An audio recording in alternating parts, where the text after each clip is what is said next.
Albert Einstein once said, everybody's a genius. But if you judge a fish by its ability to climb a tree, it will live its whole life believing that it is stupid. Ladies and gentlemen of the jury, today on trial we have modern day schooling. Glad you could come. Not only does he make fish climb trees, but also makes them climb down and do a 10-mile run. Tell me, school, are you proud of the things you've done? Turning millions of people into robots, do you find that fun? Do you realize how many kids relate to that fish? Swimming upstream in class, never finding their gifts, thinking they are stupid, believing they are useless? Well, the time has come, no more excuses. I call school to the stand and accuse him of killing creativity, individuality, and being intellectually abusive.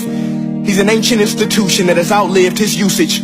So, Your Honor, this concludes my opening statement, and if I may present the evidence of my case, I will prove it. Proceed. Exhibit A. Here's a modern day phone. Recognize it? Here's a phone from 150 years ago. Big difference, right? Stay with me. Here's a car from today, and here's a car from 150 years ago. Big difference, right? Well, get this. Here's a classroom of today, and here's a class we used 150 years ago. Now ain't that a shame? In literally more than a century, nothing has changed. Yet you claim to prepare students for the future? But with evidence like that, I must ask, do you prepare students for the future or the past?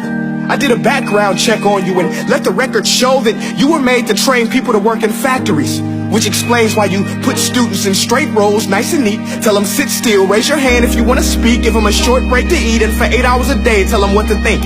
Oh, and make them compete to get an A letter which determines product quality, hence grade A of meat. I get it. Back then, times were different. We all have a past. I myself am no Gandhi. But today, we don't need to make robot zombies. The world has progressed. And now we need people who think creatively, innovatively, critically, independently, with the ability to connect. See, every scientist will tell you that no two brains are the same. And every parent with 2 or more children will confirm that claim. So please explain why you treat students like cookie cutter frames or snapback hats, giving them this one-size-fits-all crap. Watch your language. Sorry, Your Honor, but if a doctor prescribed the exact same medicine to all of his patients, the results will be tragic. So many people will get sick, yet when it comes to school, this is exactly what happens. This educational malpractice, where one teacher stands in front of 20 kids, each one having different strengths, different needs, different gifts, different dreams, and you teach the same thing the same way? That's horrific. Ladies and gentlemen, the defendant should not be acquitted. This may be one of the worst criminal offenses ever to be committed. And let's mention the way you treat your employees. Objection. Overruled. I want to hear this. It's a shame. I mean, teachers have the most important job on the planet, yet they're underpaid? No wonder so many students are short-changed. Let's be honest. Teachers should earn just as much as doctors, because a doctor can do heart surgery and save the life of a kid. But a great teacher can reach the heart of that kid and allow him to truly live. See, teachers are heroes that often get blamed, but they're not the problem.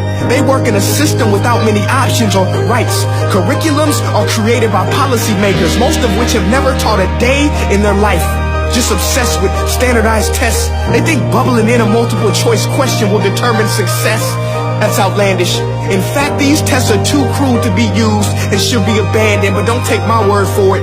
Take Frederick J. Kelly, the man who invented standardized testing, who said, and I quote, "These tests are too crude to be used and should be abandoned." Ladies and gentlemen of the jury, if we continue down this road, the results will be lethal. I don't have much faith in school, but I do have faith in people. And if we can customize healthcare, cars, and Facebook pages, then it is our duty to do the same for education, to upgrade it, change it, do away with school spirit, because that's useless. Unless we're working to bring the spirit out of each and every student, that should be our task. No more Common Core. Instead, let's reach the core of every heart in every class. Sure, math is important, but no more than art or dance. Let's give every gift an equal chance. I know this sounds like a dream, but countries like Finland are doing impressive things. They have shorter school days. Teachers make a decent wage. Homework is non-existent, and they focus on collaboration instead of competition. But here's the kicker, boys and girls. Their educational system outperforms every other country in the world. Other places like Singapore are succeeding rapidly. Schools like Montessori, programs like Khan Academy. There is no single solution, but let's get moving. Because while students may be 20% of our population, they are 100% of our future. So let's attend to their dreams, and there's no telling what we can achieve. This is a world in which I believe, a world where fish are no longer forced to climb trees. I rest my case.